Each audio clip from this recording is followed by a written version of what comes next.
வாக்குத்தத்தம் உன்னுடையது. அன்பு பிள்ளையே, நான் இன்று உன்னை நினைத்திருக்கிறேன். இந்த நாளில் உனக்கு நன்மை செய்யும்படி நான் இறங்கி வந்திருக்கிறேன். நான் உன்னை ஒரு நாளும் ஒதுக்கி தள்ளாதவர்.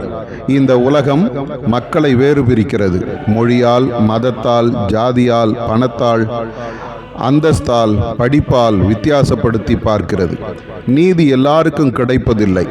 வலியவர்களுக்கு ஒரு நீதி, வறியவர்களுக்கு ஒரு நீதி, படைபலம் பணபலம் உள்ளவர்களுக்கு ஒரு நீதி, எதுவும் இல்லாதவர்களுக்கு ஒரு நீதி. இவைகளை கண்டு மனிதர்கள் கவலைப்படுகின்றனர். தங்களுக்கு இழைக்கப்படும் அநீதிகளை கண்டு மனம் கொதிக்கின்றனர். ஆனால் நான் நீதி செய்பவராக இருக்கிறேன். என்னிடத்தில் பட்சபாதம் இல்லை. ஏனென்றால் எல்லாரையும் நான் தான் உண்டாக்கினேன், நான் தான் காப்பாற்றுகிறேன். என் பார்வையில் எல்லாரும் ஒன்றுதான். நல்லோர் மேலும் தீயோர் மேலும் நான் என் சூரியனை உதிக்க பண்ணுகிறேன், என் மழையை பெய்ய பண்ணுகிறேன்.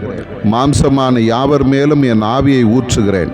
எல்லா மனிதர்களுக்காகவும் நான் இரத்தம் சிந்தி மரித்தேன். எல்லாருக்காகவும் இன்று ஜீவனோடு இருக்கிறேன்.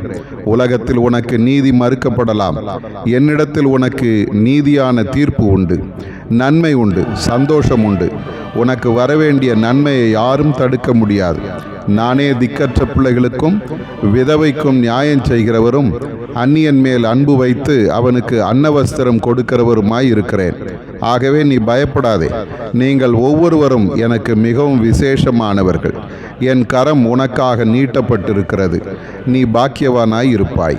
ஆதார வசனம்: கர்த்தர் உத்தமர் என்றும் என் கன்மலையாகி அவரிடத்தில் அநீதி இல்லை என்றும் விளங்க பண்ணும்படி அவர்கள் முதிர் வயதிலும் கனிதந்து புஷ்டியும் பசுமையுமாய் இருப்பார்கள். சங்கீதம் 92:14-15.